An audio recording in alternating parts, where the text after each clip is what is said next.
Por favor, abra sus Biblias en la epístola del apóstol San Pablo a los Gálatas, capítulo 1. Epístola del apóstol San Pablo a los Gálatas, capítulo 1. El mes de febrero ustedes van a iniciar una temática muy particular. Y creo que esto hoy nos va a dar como un piso para lo que viene.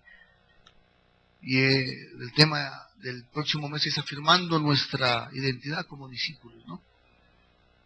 Pero, por favor, capítulo 1, quiero que me regale su atención. Si tiene con qué tomar notas, le vendría bien por efectos de su propia ayuda. Dice el versículo 6, capítulo 1, versículo 6. Estoy maravillado de que tan pronto os hayáis alejado del que os llamó por la gracia de Cristo para seguir un evangelio diferente. No que haya otro, sino que hay algunos que os perturban y quieren pervertir el evangelio de Cristo. Mas si aún nosotros o un ángel del cielo os anunciare otro evangelio diferente del que os hemos anunciado, ¿sea qué? Sea anatema. Quiero hablarles durante los próximos minutos sobre este tema. Cuidémonos de otros evangelios. Cuidémonos de otros evangelios. Me parece particular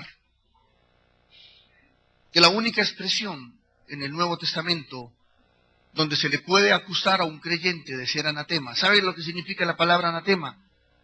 Profano. La única expresión en la cual se le puede acusar a un hombre de Dios o una mujer de Dios de ser anatema es con respecto al evangelio de Cristo. No se le dice anatema a aquellos que tienen conceptos de escatología, por ejemplo, a los que dicen que Cristo vendrá en 3 años, en 2 años. La Biblia no dice que ese es anatema. Tampoco será anatema el que tiene un sistema de culto con alabanza o sin música, tampoco. Pero el apóstol Pablo dice, anatema, aquel que pervierta el evangelio. Creo que una de las mayores preocupaciones que tenemos los pastores hoy en día tiene que ver con la cantidad de conceptos, con la cantidad de distorsiones que están levantándose a la par de la palabra y el mensaje. Hoy en día la mentira cada día se parece más a la verdad. Y creo que la iglesia debe conocer los fundamentos reales para no pervertir y para no perderse en lo que el Señor quiso instituir en su palabra. Hoy en día vemos cómo otros evangelios han caminado. Permítame enumerarle algunos. El evangelio de la gracia barata, como lo describía el doctor Dietrich Bonhoeffer. La gracia barata es esa conversión sin compromiso. Es aquel cristianismo sin pasión. Es aquel seguimiento a Dios sin una vocación real. Gracia barata. ¿Sabe que otros evangelios se han metido en medio de nosotros? Mensajes evangelísticos con respecto, o evangelios distorsionados sobre las finanzas. Es doloroso ver lo que hoy está sucediendo en medio del celo evangélico con respecto a las finanzas. Hemos llegado a extremos, hemos llegado a situaciones dolorosas, y lo más tremendo es que dicen, esto es el evangelio. Hoy encontramos no adoración, encontramos espectáculos de adoración, donde se exalta la imagen de un hombre, pero no el mensaje de Cristo, donde se habla mal de una persona, pero no de Jesús. Hoy en día hablar de Jesús en la música cristiana es para muchos un mensaje subliminal, porque ya de Jesús no se habla. Y podríamos detenernos a hablar de una cantidad de otros evangelios que han atacado nuestra vida. Y creo que como Pablo nosotros tenemos una preocupación. Pablo, cuando escribió la carta a los Gálatas, estaba viviendo una profunda preocupación porque la iglesia de aquel entonces estaba sufriendo ataques. Estaban batallando contra el pensamiento griego que estaba queriendo entrar en la iglesia. pero también estaban batallando contra un movimiento gnóstico, que el gnosticismo estaba deshumanizando el proyecto de Cristo, diciendo Jesús no fue hombre, Jesús fue un fantasma, Jesús fue un ser que nunca se encarnó. Pero quizás una de las batallas fuertes que tuvo que librar Pablo, y aquí en Gálatas se ve, fue una batalla contra el judaísmo, contra la religión oficial de la nación de Israel. Porque el judaísmo se introdujo en medio de la iglesia tan sutilmente. Y los hermanos que nacieron en Cristo, que caminaron en Cristo, terminaron en dos caminos diferentes. Abrazaban la gracia de Cristo, pero a la vez abrazaban la ley. ¿Qué es la ley? Guardaban el sábado. No comían ciertas carnes. Abrazaban ciertas costumbres judías. Y Pablo dice, ¿pero qué pasó? ¿Por qué? ¿Qué está sucediendo? Ahora, si yo le preguntara a usted, ¿cuáles son las convicciones que usted tiene del Evangelio? ¿Cuáles son los criterios por los cuales usted puede medir, puede filtrar y puede entender lo que es el Evangelio verdadero en medio de este mundo de palabras? Porque usted prende la radio y escucha sermones. Usted prende el televisor y escucha predicadores. La pregunta es, ¿cómo entender cuál es el Evangelio verdadero? Yo quiero en esta mañana tratar de regalarles rápidamente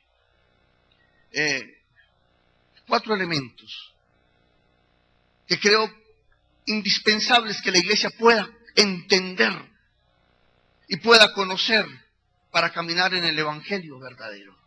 Le voy a regalar 4 elementos que le van a ayudar muchísimo en este proceso de su vida cristiana. El primer elemento lo he llamado así, por favor. Usted necesita conocer los propósitos de un falso evangelio. Miren, alguien dijo de esta manera que la mejor forma de combatir la mentira es conociendo la verdad. Y es cierto. Pero también usted necesita conocer cuáles son las razones por las cuales los falsos evangelios se están apoderando y están atacando la iglesia de hoy. El apóstol Pablo lo escribió, y me fascina como Pablo lo escribe, y Pablo lo escribe con 4 palabras particulares. Por favor, mire el versículo 6, en Gálatas 1:6 dice, estoy maravillado de que tan pronto os halláis, ¿qué? Escuche, alejado, pero ¿de quién? Mire, el primer propósito de un evangelio falso es es alejarlo de la fuente real. ¿Cuál es la fuente real del cristiano? Cristo. Cristo. ¿Sabe lo que hace otro evangelio? Hoy en día escucho con preocupación una doctrina como la de la paternidad espiritual. Y le escuché a un predicador diciendo frases como esta, diciendo, yo soy su padre espiritual. Escuchen, y ustedes beben de mí. Cuando yo escucho esto, yo digo, ¿cuál es el propósito? El propósito de los falsos predicadores o de los falsos evangelios, ¿cuál es? Es quitarte a ti, escúchalo, tus ojos de Cristo, tu dependencia de Cristo, tu pasión por Cristo y tu amor por Cristo y colocarlo en una persona. Entonces tú velarás, dependerás y serás guiado por aquella persona. Pablo lo dijo, dice, estoy maravillado de que tan pronto os hayáis alejado del que os llamó por la gracia de Cristo. Entonces el primer propósito de un evangelio falso es es alejarte a ti de la fuente verdadera. Que tú dependas de algo, de una institución, de una persona, de un sistema, de una forma, de un método, pero no de Jesús. El segundo, mire, la segunda evidencia de un evangelismo falso es mira el versículo 7, dice, no que haya otro, sino que hay algunos que, ¿qué? Perturban. Ahora, ¿cuál es el propósito de un evangelio falso? El segundo propósito es perturbar la mente del pueblo de Dios. ¿Qué significa perturbar? ¿Qué significa? Confundir. ¿Qué quiere? Mire, ¿qué quiere un falso evangelio? El falso evangelio lo que quiere es que tú no entiendas la verdad. Y que tú te digas, pastor, ¿cuál es entonces? No entiendo el evangelio, pastor, no lo comprendo. ¿Sabe por qué? Porque Pablo dice, los otros evangelios, el propósito que tienen es perturbar. Y cuando tú estás perturbado, cuando estás confundido, cuando te sientes engañado, posiblemente puedes tomar una decisión equivocada. Posiblemente puedes tomar el camino equivocado. ¿Por qué? Porque estás perturbado. Y Pablo lo dice, cuídense de los otros evangelios, porque ellos a ustedes los quieren, ¿qué? Perturbar. Ahora, el tercer propósito de un falso evangelio, ahí mismo en el versículo 7 dice, no solamente os quieren perturbar, sino que quieren pervertir. Oh, ¿qué significa pervertir? Contaminar, desvirtuar, cambiar el mensaje de Cristo.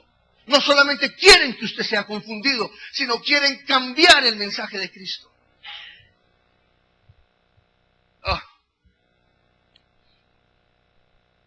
Teologías como las que presenta la iglesia tradicional de Colombia.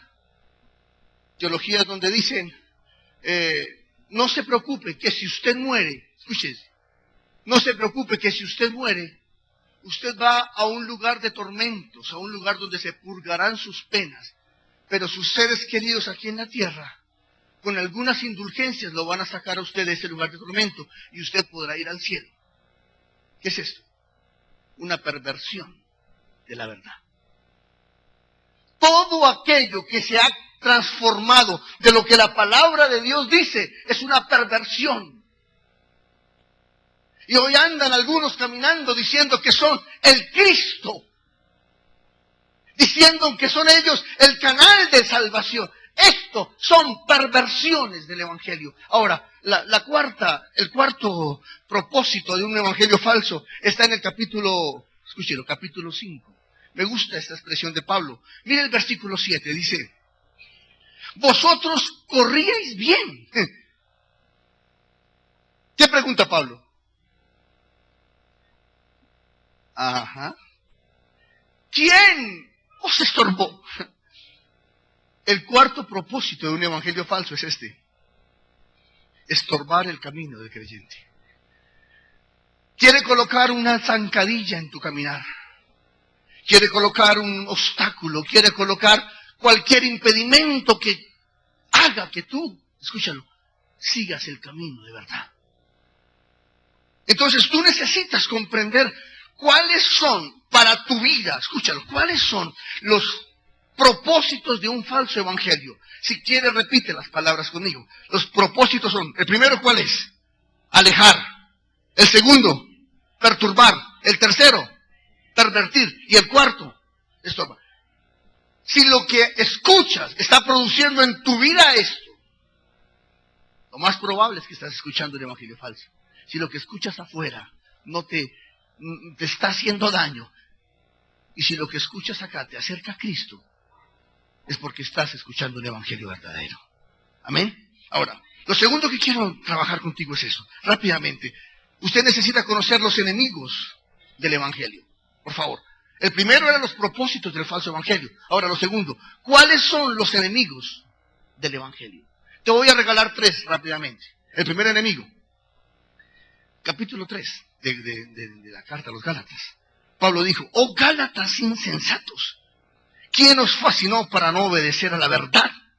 A vosotros antes, cuyos ojos Jesucristo fue ya presentado claramente entre vosotros como crucificado.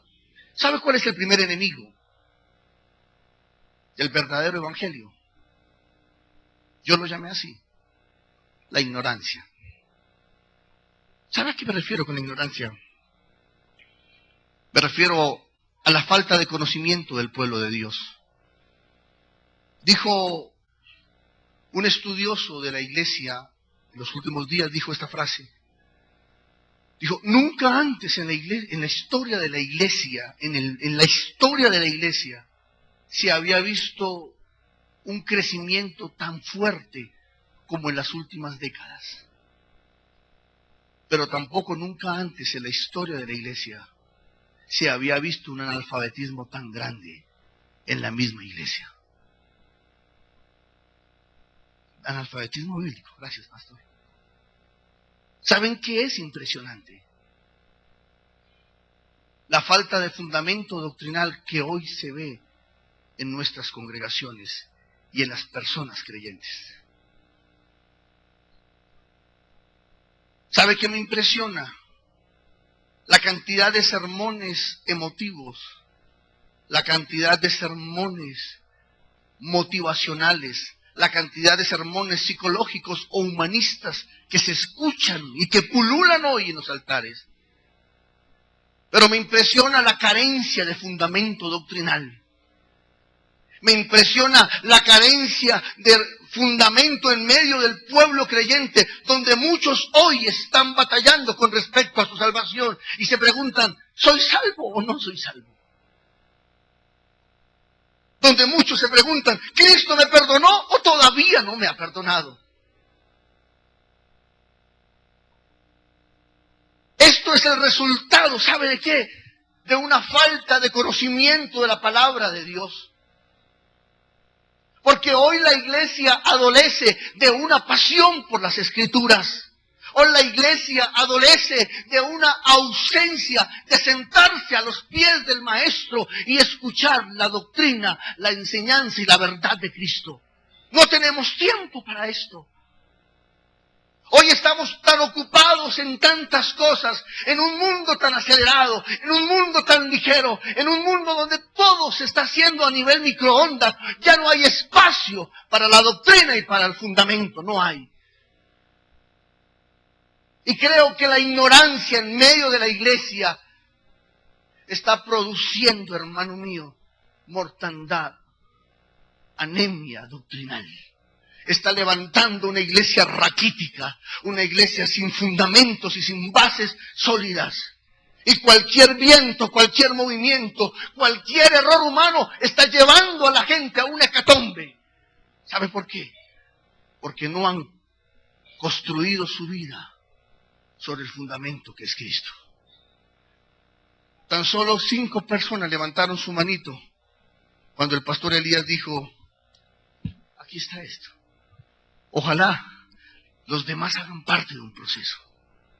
¿Cierto? Amén.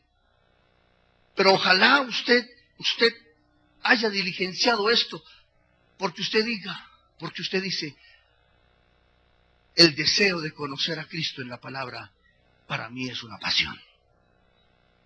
El segundo enemigo del Evangelio, ¿cuál es? No solamente la ignorancia, ¿sabe cuál es? La hipocresía. Le quiero leer el capítulo 2. Mire el versículo 11. Pero cuando Pedro vino a Antioquía, le resistí cara a cara, porque era de condenar. Pues antes que viniesen algunos de parte de los de Jacobo, comía con los gentiles. Pero después que vinieron, se retraía y se apartaba, porque tenía miedo de los de la circuncisión. Y en su tribulación participaron también los otros judíos, de tal manera que aún Bernabé fue también arrastrado por la ¿qué? Es impresionante cómo Pablo se encuentra ante una verdad. Pablo está levantando una iglesia gentil. ¿Qué es una iglesia gentil? Una iglesia no judía, sin las prácticas judías, sin la herencia judía. Y cuando llegan algunos apóstoles a Antioquía y particularmente a Galacia, los apóstoles están compartiendo con la iglesia de Antioquía. Pero cuando llegan los ancianos de Jerusalén, los que antes se sentaban a la mesa y se comían una bandeja paisa con chicharrón, ya no se la comen. Y Pedro participa, Pedro come su carne, su chuleta de cerdo se la está comiendo. Pero cuando llegaron ciertos hermanos, Pedro dijo, no, yo no como eso. Y Pablo lo mira y le dice, ¿por qué eres tan hipócrita? ¿Cuál es el cristianismo que tú profesas? O caminas en esta verdad, o caminas en la otra verdad. Pero dime, ¿cuál es tu fundamento doctrinal? ¿Sabe cuál es la verdad? de lo que está sucediendo hoy en la iglesia, que hay una incoherencia violenta. ¿Por qué? Porque se enseña una verdad, pero desgraciadamente se vive otra. Se enseña desde el púlpito una doctrina, pero desgraciadamente se muestra abajo del púlpito otra verdad diferente. Y cuando el pueblo contempla esta dualidad, cuando el pueblo contempla esta hipocresía doctrinal, la gente dice, ¿cuál es la verdad? ¿La que se expone arriba o la que se vive abajo? Y Pablo dice, un gran enemigo de la iglesia en Galacia ha sido la hipocresía de los que enseñan la verdad. Que Dios nos guarde de ser duales en nuestra enseñanza. Amén. Y el tercer enemigo,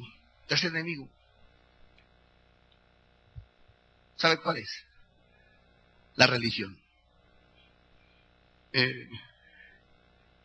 Son los sistemas que esclavizan. Pablo, ahí en Gálatas capítulo 4, versículo 8 dice, ciertamente en otro tiempo no conociendo a Dios, servíais a los que por naturaleza son sus dioses. Mas ahora conociendo a Dios, o más bien siendo conocidos por Dios, ¿cómo es que os volvéis de nuevo a los débiles y pobres rudimentos de los cuales os queréis volver a qué?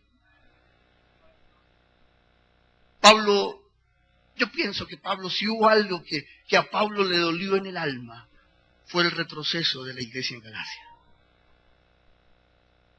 Porque ellos no volvieron tras una verdad, tras una doctrina. ¿Sabes sobre qué volvieron ellos? Sobre una tradición ritualista y religiosa. Prácticas que esclavizaban.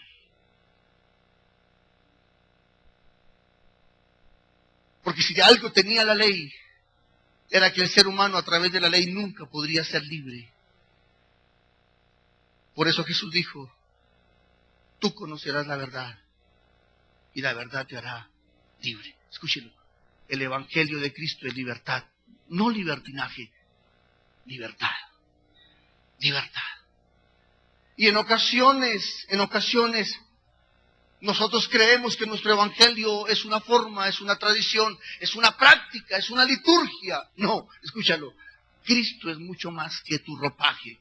Cristo es mucho más que tu forma de adorar. Cristo es mucho más que lo que tú comes o lo que tú bebes. Cristo es tu Señor y tu Salvador. Y estos enemigos se han levantado hoy en día. ¿Sabes para qué? Para esturbar, para perturbar, para dañar y para esclavizar al pueblo de Dios. Hoy en día, con dolor, lo tenemos que reconocer, que hay muchas congregaciones que el evangelio que predican son evangelios que esclavizan. Que esclavizan. Esclaviza su sistema, esclaviza sus métodos, esclaviza su forma. Y la gente no tiene la libertad de Cristo. Pero bueno, dejémoslo eso ahí. Ahora, lo tercero que usted necesita comprender, me quedan 10 minuticos, es esto. Conozca, por favor, usted necesita conocer los principios del evangelio. Para mí esta es la parte esencial. Esto es lo que usted necesita conocer en su vida. ¿Cuáles son los principios, cuáles son los fundamentos del evangelio? Le voy a regalar solamente 4. Que el apóstol Pablo en la carta a los Gálatas habla mucho más, pero voy a tratar de condensar los 4, quizás para mí más esenciales. El primero, salvación por la fe en Cristo Jesús. 2:16 dice, sabiendo que el hombre no es justificado por las obras de la ley, sino por la fe de Jesucristo. Nosotros también hemos creído en Jesucristo para ser justificados por la fe de Cristo y no por las obras de la ley. Por cuanto por las obras de la ley nadie será ¿qué? Oiga, la salvación por medio de la fe, ¿en qué? En Cristo.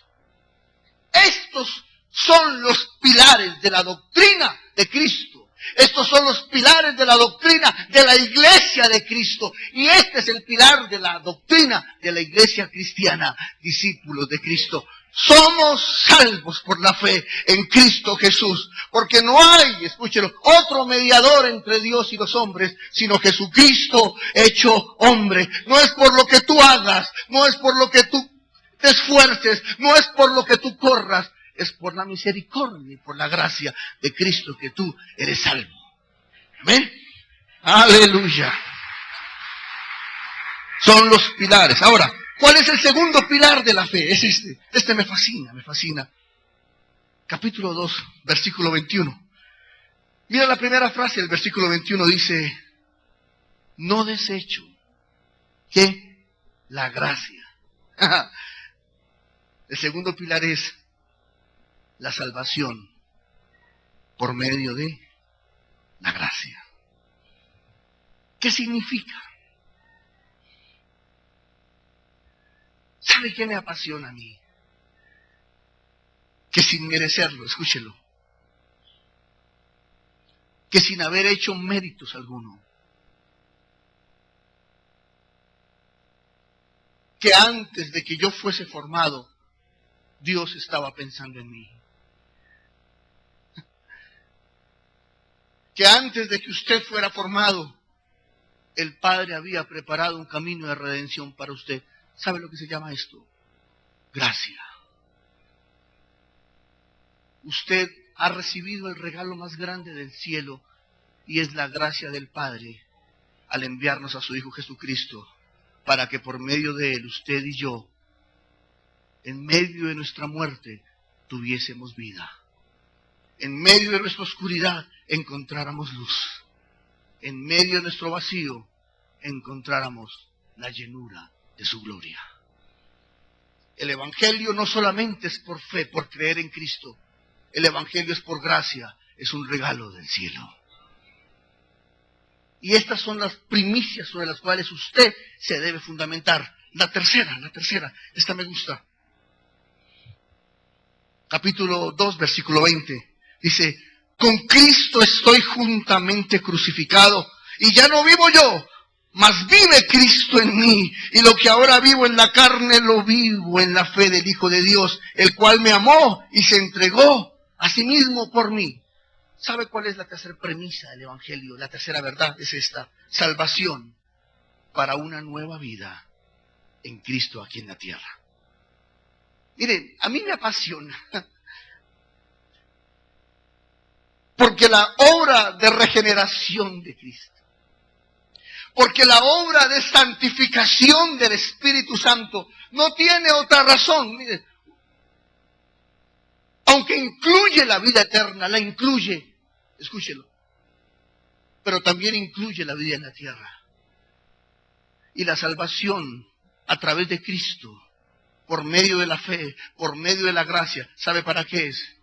Para que usted aprenda a morir en Cristo y sea una nueva criatura. Y como dijo el apóstol Pablo, si alguno está en Cristo, nueva criatura es.